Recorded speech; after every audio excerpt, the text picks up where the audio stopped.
భారతీయతకు ప్రతీకగా ఒంటినిండా పట్టుచీర, నుదుట మీద ఎర్రటి కుంకుమబొట్టు, చేతులు నిండా గాజులు, కళ్లకు నిండుగా కాటుక, కొప్పె నిండా మల్లెపూలు, చెవులకి రాళ్లదుద్దులు, ముక్కుకి రెండు వైపులా ముక్కు పొడకలు, చేతిలో తంబుర పట్టుకుని సంగీత కచేరీ ప్రారంభించగానే శ్రోతలు ఆమె గానలహరిలో మునిగిపోతారు. ఆవిడే మన సుప్రసిద్ధ కర్ణాటక సంగీత విద్వాంసురాలు మధురై షణ్ముఖవడిపు సుబ్బులక్ష్మి, ఎంఎస్ సుబ్బులక్ష్మి. చిన్నప్పుడు ఆమెను ముద్దుగా కుంజమ్మ అని పిలిచేవారు. తల్లి ఆమె ఆదిగురువు.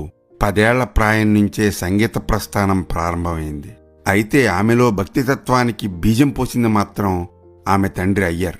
సుబ్బులక్ష్మి సాంప్రదాయ కుటుంబంలో జన్మించింది. తన జీవితకాలమంతా ఆమె భారతీయ సాంప్రదాయాన్ని, సంస్కారాన్ని ప్రేమించింది. బాల్యంలో పాఠశాలలో టీచర్ కొట్టడంతో చిన్నతనంలోనే పాఠశాలకు వెళ్లడం మానేసి సెమ్మంగుడి శ్రీనివాసయ్యర్ వద్ద సంగీత శిక్షణ ప్రారంభించారు. 1926లో 10 సంవత్సరాల వయసులో గుడిలో పాటలు పాడడంతో తన తొలి సంగీత ప్రదర్శన మొదలైంది. చిన్నతనంలో వారి కుటుంబం కటిక పేదరికాన్ని అనుభవించింది. సుబ్బులక్ష్మిలోని ప్రతిభను గుర్తించిన తల్లి మధురై నుంచి చెన్నైకి మకాం మార్చింది. ఆమె జీవితంలో మరో అధ్యాయం ప్రారంభమైంది.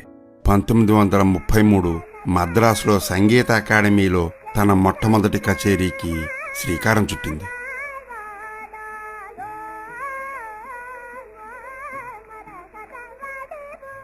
1938వ సంవత్సరంలో సేవా సదనం సినిమా ద్వారా సుబ్బులక్ష్మి సినీ సంగీత ప్రపంచంలో అడుగుపెట్టింది.